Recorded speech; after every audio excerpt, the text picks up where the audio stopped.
There's a moment, just a fraction of a second, when the brain catches up to what the eyes have already seen. A delay. A glitch.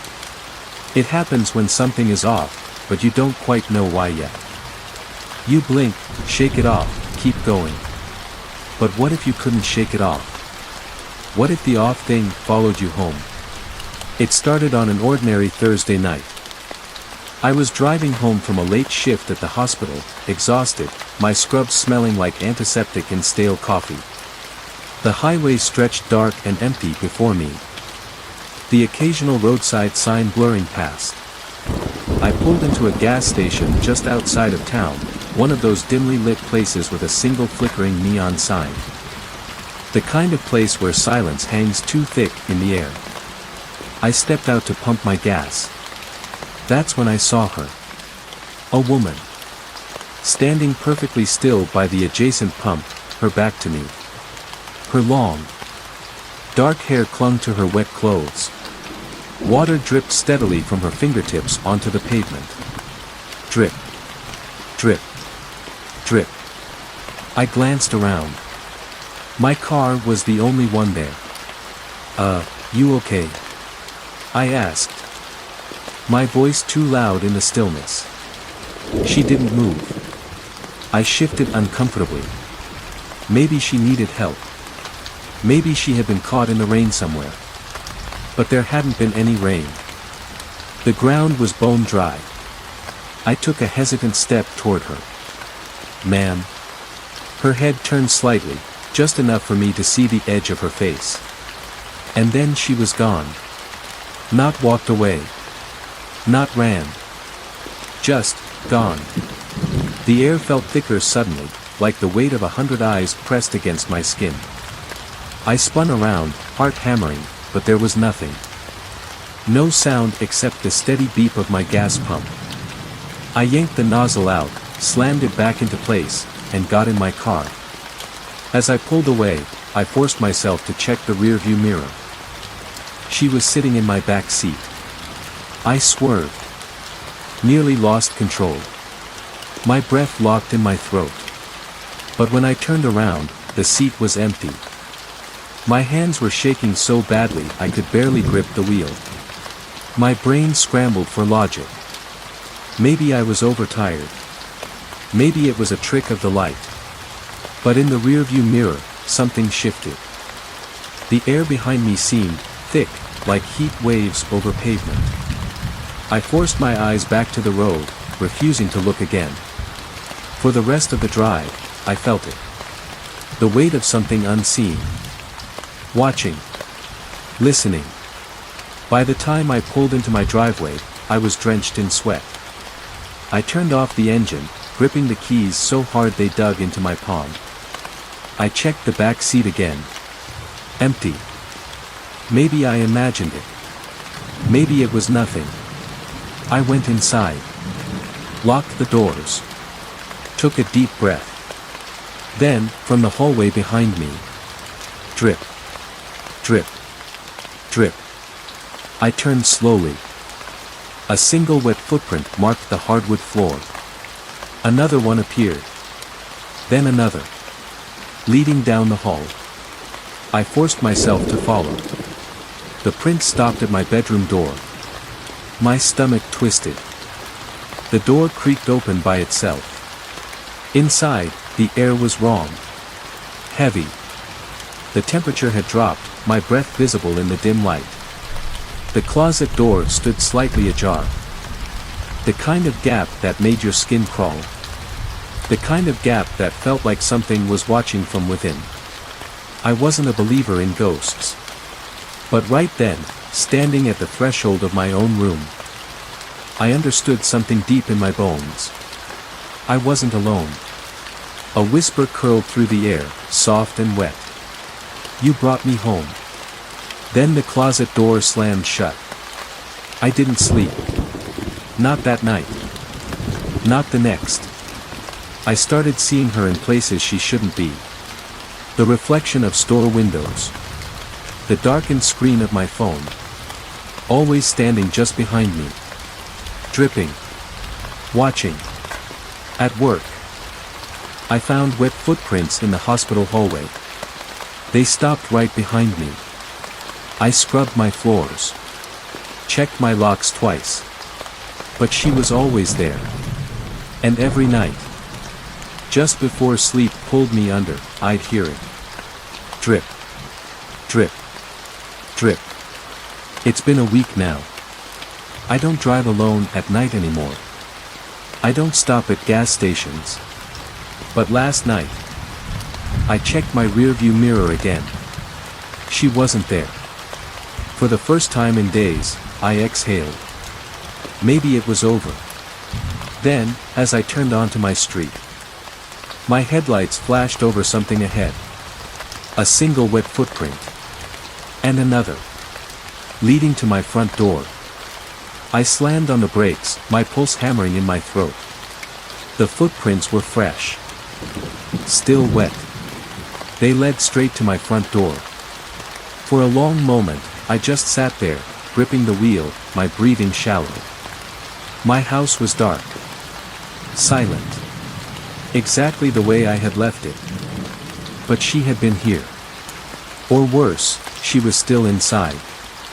I reached into the glove compartment and pulled out my flashlight, the cheap plastic kind they give away at hardware stores. My hands were slick with sweat as I stepped out of the car, the night air thick around me. The wet footprints gleamed under the porch light. I swallowed hard and pushed the door open. Inside, everything looked the same. The couch, the TV, the half-empty coffee cup on the counter. But the air was different. The temperature had dropped again. The silence felt stretched too thin. Like the house was holding its breath. And then, from somewhere deep in the walls, a soft, wet whisper. Let me in. I didn't move. I couldn't. The voice had come from inside the walls. It slithered through the drywall, curling around me like damp fingers. Then, something shifted in the corner of my vision. I turned slowly toward the hallway mirror. And there she was. Standing behind me. Soaking wet, her hair hanging in heavy, tangled strands over her face. Her eyes, milky, vacant, locked onto mine in the reflection. Her mouth open, lips trembling. Water spilling from between her teeth like a faucet that wouldn't shut off. She reached toward me. I spun around. Nothing. Just empty space. But when I looked back at the mirror, she hadn't moved. She was still there. Watching. Waiting. I backed away, my heart slamming against my ribs.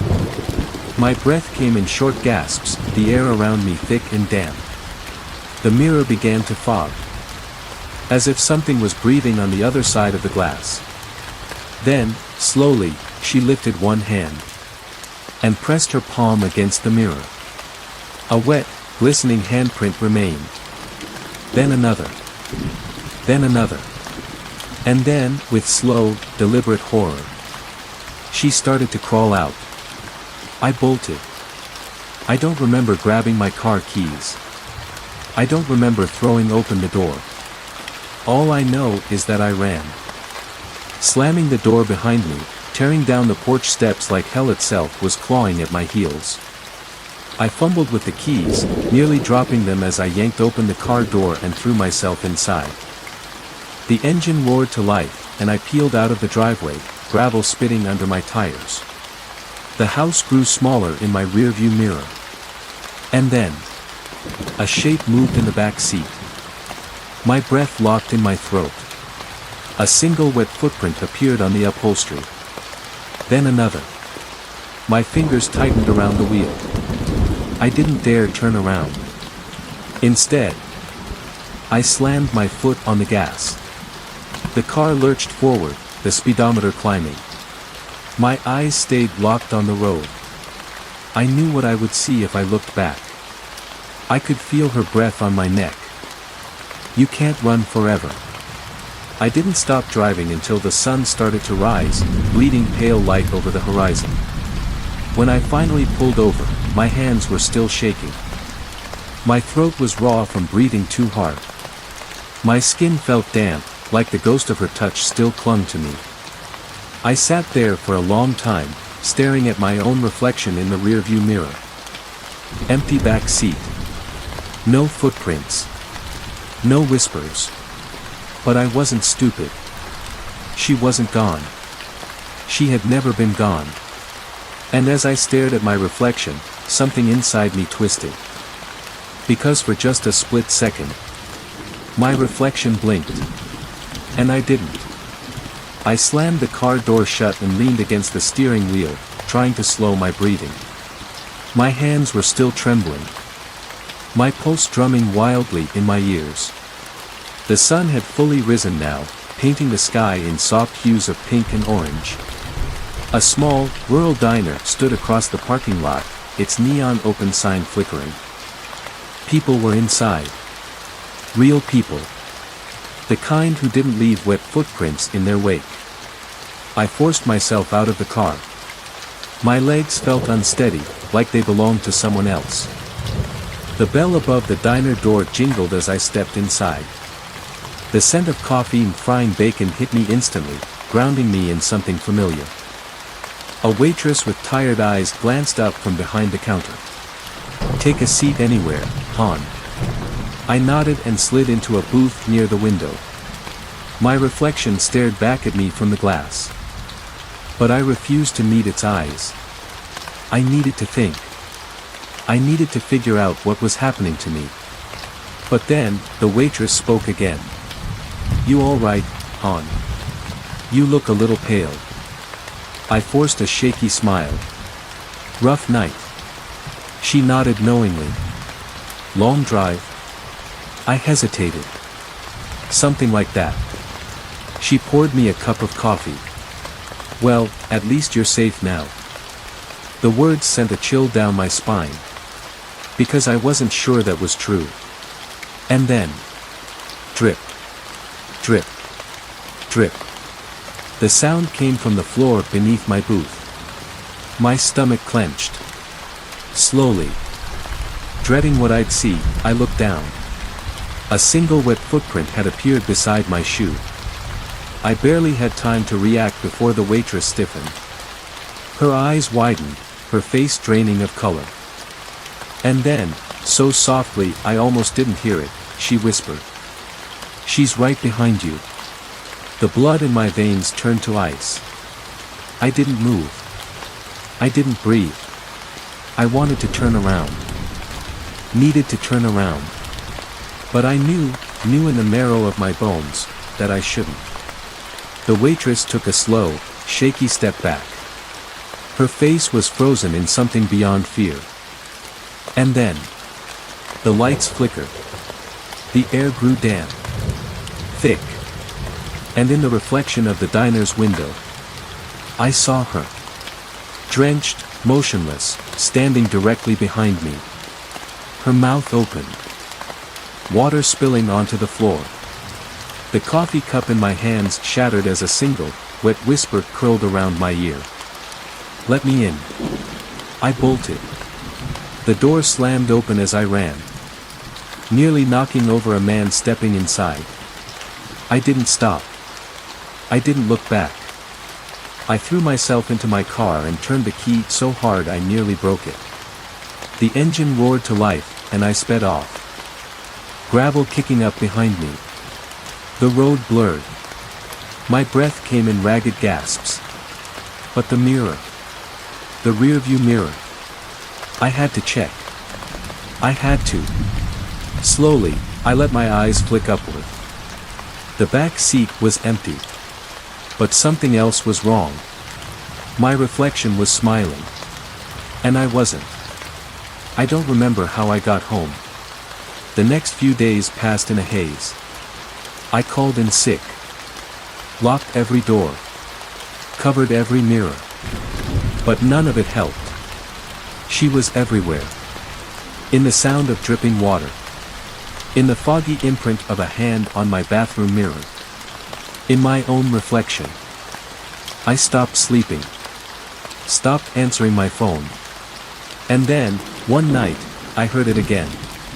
That voice. That wet, gurgling whisper. Let me in.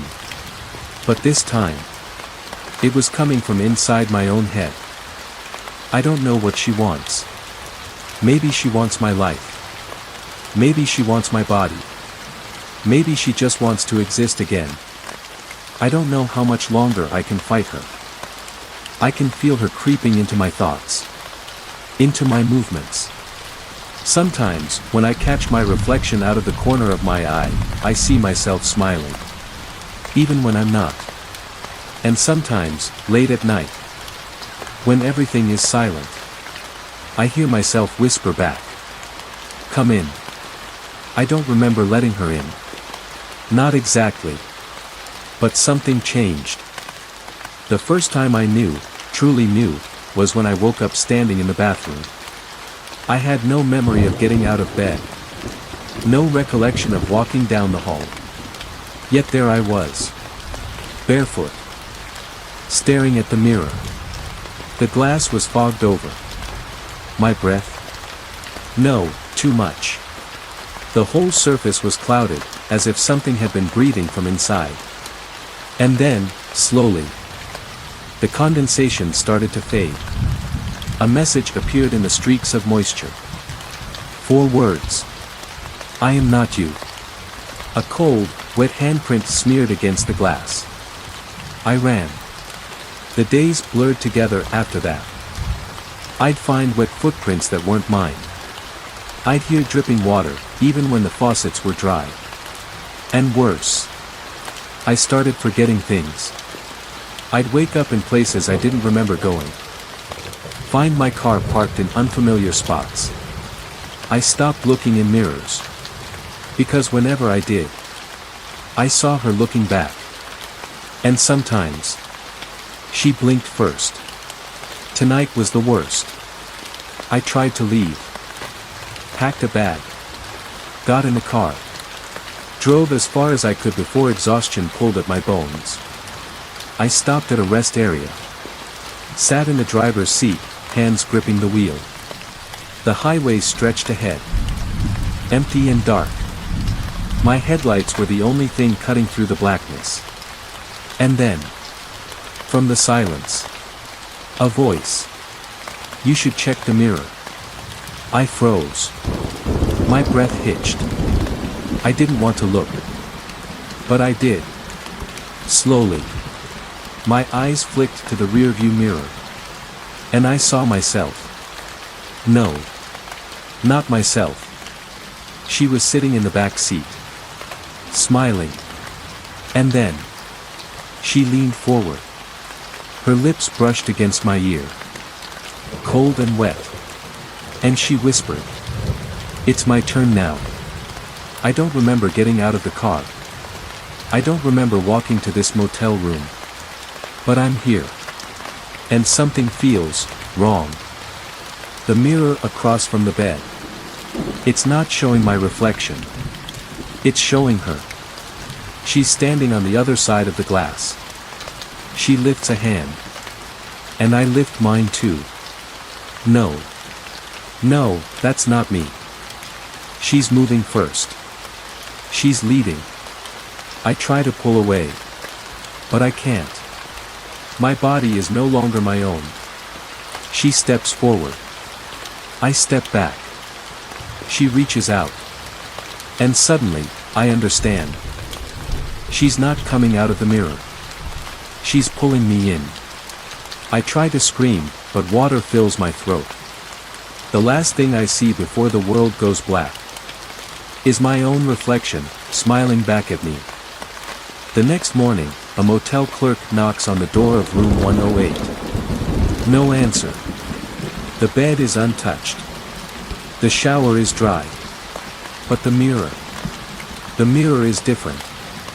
A single, wet handprint smears across the glass. And if you stand there long enough, if you really look, you might see a figure. Standing just behind you. Watching. Waiting. And if you ever feel a cold breath against your ear. If you ever hear a whisper, soft and wet. Let me in. Don't answer.